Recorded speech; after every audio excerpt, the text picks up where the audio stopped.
শয়তান ৮টি সময় মানুষকে দিয়ে খারাপ কাজ করায়। এই সময়গুলা কোন সময়? আজকের ভিডিওতে সেই বিষয়গুলো আমরা জানব। এই ৮টা গুরুত্বপূর্ণ সময়ে শয়তান আপনাকে ধোঁকা দিয়ে বোকা বানিয়ে ফেলে, আপনার ঈমান নষ্ট করে ফেলে, আপনাকে বিপদের সম্মুখীন করে, অথবা আপনি নিজেও জানেন না। এই ৮টি সময় যদি আপনি সবর করতে পারেন, ধৈর্য ধারণ করতে পারেন, শয়তানের সাথে যদি আপনি অ্যাডজাস্ট না হতে পারেন, আল্লাহ পাক রব্বুল আলামিন আপনার জন্য আমার আল্লাহ পুরস্কৃত করার ব্যবস্থা রেখে দিয়েছেন। আল্লাহকে জানাই দিয়েছেন যে শয়তান হলো তোমাদের প্রকাশ্য দুশমন। শয়তান যেই কোনো মুহূর্তে, যেই কোনো সময় তোমাকে বিপদগামী করে ফেলবে। আর শয়তানের কাছ থেকে আশ্রয় চাওয়ার জন্যে আমি আল্লাহ পাক রব্বুল আলামিন তোমাকে এরকম কিছু প্রসেসিং আমি আল্লাহ দিয়েছি। এই কাজগুলা যদি তুমি করতে পারো, শয়তান কখনো তোমাকে প্রবঞ্চনা দিয়ে খারাপ পথে তোমাকে কখনো নিতে পারবে না। তা সম্মানিত হাজিরিন, শয়তানের কিছু সময় আছে, ওই সময় আপনার উপরে অ্যাটাচড হয়, ওই সময় আপনার কাছে আসে, আপনাকে ধোঁকা দেওয়ার চেষ্টা করে। আর ওই সময় যদি আপনি সাকসেস হয়ে যান, তাহলে মনে করবেন যে শয়তান সাকসেস হয়ে গেছে। তে শয়তান ৮টি সময় মানুষকে দিয়ে খারাপ কাজ করায়, এটা খুবই গুরুত্বপূর্ণ সময়। আজকে আমরা সেই সময়গুলা জানবো। জানার পর অবশ্যই আমরা সচেতন থাকব, অবশ্যই আমরা সাবধানতা অবলম্বন করব। তা না হলে একটা কথা আছে যে গ্রামের একটা প্রবাদ বাক্য আছে যে নিজের পায়ে নিজে কুড়াল মারছ। অনেক দেখবেন মুরব্বীরা বলে যে তুমি কি কাজ করলা যে নিজের পায়ে নিজে কুড়াল মারলা।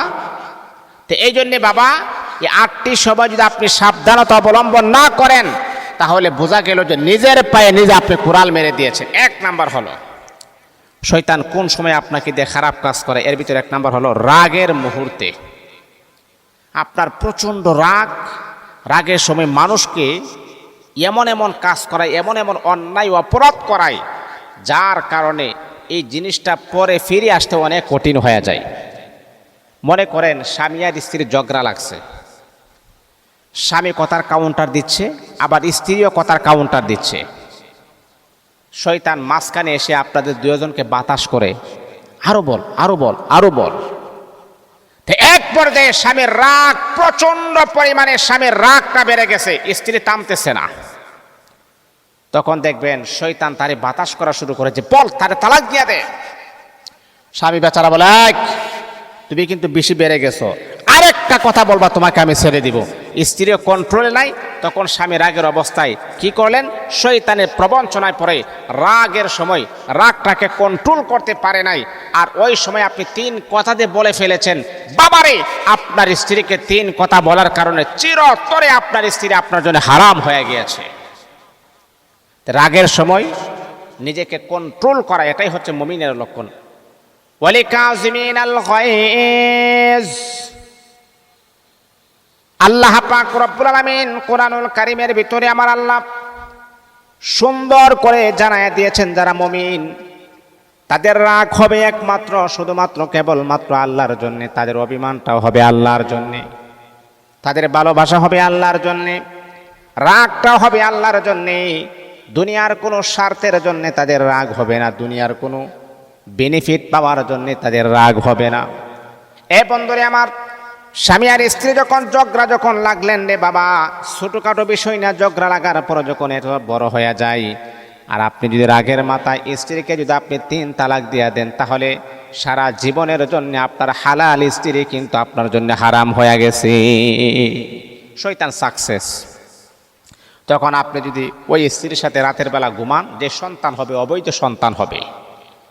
আর প্রতিনিয়ত আপনি তার সাথে জেনা করতেছেন, শয়তান সাকসেস হয়ে গিয়েছে।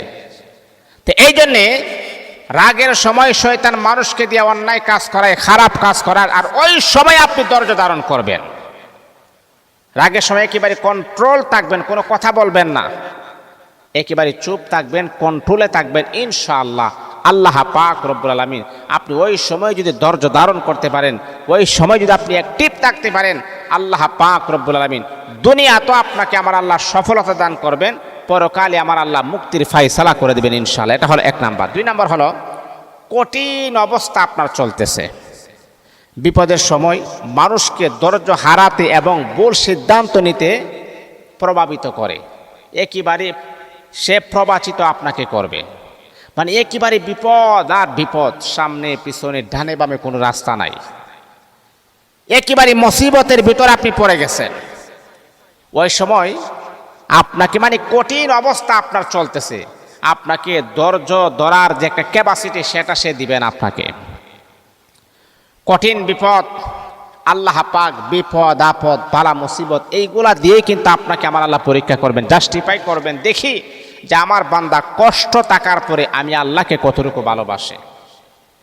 আমার বান্দা বিপদে থাকার পর আমি আল্লাহ দেখতে চাই, কঠিন মুসিবত দিয়ে আমি আল্লাহ দেখতে চাই যে আমার বান্দা আমি আল্লাহকে কতটুকু মোহাব্বত করে, কতটুকু ভালোবাসে। বন্ধুরে আমার, ওই সময় যদি আপনি সবুর করেন, ধৈর্য ধারণ করেন, আল্লাহ বলেন ইন্নাল্লাহা মাআস সাবিরিন, আমার আল্লাহ বলেন ইন্নামা ইউওয়াফাস সাবিরুনা আজরাহুম বিগাইরি হিসাব। যারা কঠিন সময়ে যারা ধৈর্য ধারণ করবে, আল্লাহ তাদেরকে বিনা হিসাবে জান্নাতের ব্যবস্থা করে দিবেন। আল্লাহু আকবার, আল্লাহু আকবার।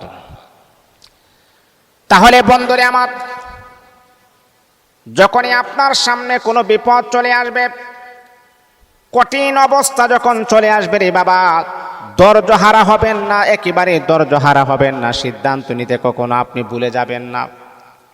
ওই সময় আপনি যদি ধৈর্য হারা হয়ে যান, তাহলে মনে রাখতে হবে এটাও ছিল আল্লাহ তাআলার তরফ থেকে পরীক্ষা, সে পরীক্ষা আপনি ফেল করেছেন।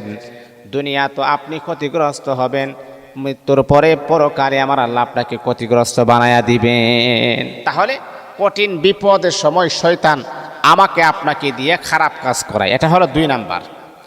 3 নাম্বার হলো হতাশার সময়, হতাশা দিয়ে মানুষকে পাপ কাজের দিকে ঠেলে দেয়। হতাশা দিয়ে, হতাশা মনের ভিতর হাই হতাশ, মনের ভিতর আফসোস, আর ওই সময় শয়তান আপনাকে দিয়ে খারাপ কাজের প্রতি আপনাকে দাবিত করবে। আপনার এখনো মনের ভিতরে আফসোস, সিদ্ধান্ত আপনি কি নেবেন বুঝতে পারতেছেন, একটা টেনশনে আপনি আছেন, আর ওই সময় শয়তান আপনাকে দিয়ে সুযোগ পেলে খারাপ কাজ করার মতো একটা সুযোগ প্রস্তুত করে দিবেন, তৈয়ার করে দিবেন আপনাকে। এটা হলো 3 নাম্বার। 4 নাম্বার হচ্ছে অপরাধ প্রবণ সঙ্গ। যেমন খারাপ সঙ্গ দ্বারা মানুষকে পরিচিত করে। খারাপ সঙ্গ অনেক সময় আছে কি জানেন, যে যাদের সাথে আপনি চলাফেরা করেন, যাদের সাথে আপনি উঠা বসা করেন, আপনার বন্ধু, তারা কিন্তু নাম্বার 1 খারাপ। অনেক সময় দেখবেন এক বন্ধুকে গ্রেফতার করার পর জিজ্ঞাসা করে তোর সাথে আর কে ছিল, তখন কিন্তু তাদের নাম বইলা দেয়, তারা কিন্তু ছিল না। তাহলে বাবা, খারাপ বন্ধু আপনাকে খারাপের দিকে আপনাকে অগ্রসর করবে, আর ভালো বন্ধু আপনাকে ভালোর দিকে অগ্রসর করবে। এই জন্য খারাপ বন্ধু থেকে আমাদেরকে পানাহা চাইতে হবে। তো সম্মানিত হাজিরিন, 5 নাম্বার হচ্ছে ধর্মীয় জ্ঞানহীন, অবজ্ঞতা কাজে লাগিয়ে ভুল পথে চালিত করে। আপনি একেবারে জ্ঞানহীন, কোনো এলেম নাই, কালাম নাই, একেবারে মূর্খ, অজ্ঞ, জাহেল, আপনি বিপদের সম্মুখীন হবেন। যেই কোনো মুহূর্তে শয়তান আপনাকে প্রবঞ্চনা করবে, শয়তান আপনাকে ধোঁকা দিয়ে বোকা বানিয়ে জাহান্নামের আসামি আপনাকে বানিয়ে ফেলবে। 6 নাম্বার হচ্ছে প্রলোভন বা লোভ। দুনিয়ার মোহ দেখিয়ে পাপ কাজ করতে উপলব্ধি করবে।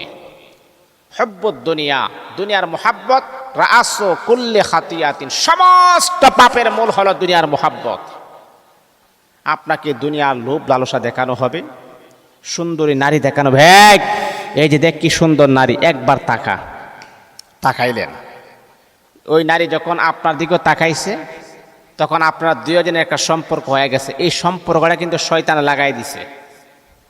বিবাহের আগে ছেলে মেয়ে জেনা করতেছে, ছেলে মেয়ে তাকতেছে, জিজ্ঞাসা করলে যে ভাই কার সাথে ঠিক না, হুজুর আমি তো বিবাহ করব। আরে বাবা, এখনো তো বিবাহ করেন নাই, বিবাহ করবেন। বিবাহের আগে তার চেহারা দেখা হারাম, তাকে ধরা হারাম, তার সাথে কথা বলা হারাম, আর আবার আপনি তাকে স্পর্শ করেছেন, কত বড় হারাম কাজ আপনি করেছেন, আপনি জেনা করেছেন। আল্লাহ মাফ করবে কিনা এটা তো সন্দেহ আছে। তাহলে প্রলোভন বা লোভ লালসা মানুষকে একেবারে ধ্বংস করে দেয়। 7 নাম্বার হচ্ছে অহংকার। অহংকার বাড়িয়ে অন্যকে ছোট করে দেখতে বাধ্য করা। মনে করেন আপনার প্রচুর পরিমাণে অহংকার, আমি তো বড়, আমার চাইতে বড় কে, আরে আমি তো টাকাওয়ালা, আমার চাইতে টাকাওয়ালা কে, আমি তো শিল্পপতি, আমার চাইতে শিল্পপতি কে। এই যে একটা অহংকার, জানেন যে অহংকার করে ওই ব্যক্তি আল্লাহ পাকের ইজ্জত নিয়ে খেলাধুলা করে। আল্লাহ বলেন অহংকার করার একমাত্র মালিক হচ্ছে আমি আল্লাহ, আর আমার সামনে যে অহংকার করে সে জাহান্নামী হবে, এর মাঝে বিন্দু পরিমাণ কোনো সন্দেহ নাই। অহংকার করা যাবে না, বিনয়ী হতে হবে। আর এই বিনয়ীর গুণ আমাদের ভিতরে প্রস্তুত করতে হবে, এই বিনয়ীর গুণ আমাদের ভিতরে অ্যাডজাস্ট করতে হবে, এই বিনয়ীর গুণ আমাদের ভিতরে থাকতে হবে, তা না হলে আপনি ধ্বংস হয়ে যাবেন। এটা হলো আপনার 7 নাম্বার। 8 নাম্বার হলো ধৈর্যচ্যুত, যেমন ধৈর্য হারিয়ে অন্যায় কাজ করতে উপলব্ধি করা, মানে আপনার ধৈর্য একেবারেই নেই, ধৈর্য আপনি হারিয়ে ফেলেছেন। অনেক সময় আছে কি জানেন, যে অনেকে বলে যে ধৈর্যের বান ভেঙে গেছে, আর কত ধৈর্য ধরব, বাবারই না, আপনি আরও ধৈর্য ধারণ করবেন, আরও সবর করবেন। যত বিপদ আসুক, যত মুসিবত আসুক, যত বিপদ আপদ আপনার সামনে আসুক না কেন, আরও ধৈর্য ধারণ করবেন। যত বেশি সবর করবেন তত বেশি তার রেজাল্ট আপনি পাবেন, আপনার সামনের পথটা আরও সুন্দর হবে। এই জন্যে বাবারে, শয়তান 8টি সময় মানুষকে দিয়ে খারাপ কাজ করায়। এই সময়ে আপনাকে সবর করতে হবে, এই সময়ে আপনাকে ভালো কাজ করতে হবে, তা না হলে আপনি বিপদের সম্মুখীন হবেন। শয়তান আপনাকে প্রবঞ্চনা দিয়ে জাহান্নামের আসামি আপনাকে বানিয়ে ফেলবে। আল্লাহ পাক যেন শয়তানের কুমন্ত্রণা থেকে আমাদেরকে কুদরতিভাবে হেফাজত করে আমাদের সকলকে যেন জান্নাতে বলে ঘোষণা করেন। আমিন। ওয়া আখির দাওয়ানা আনিল হামদুলিল্লাহি রাব্বিল আলামিন।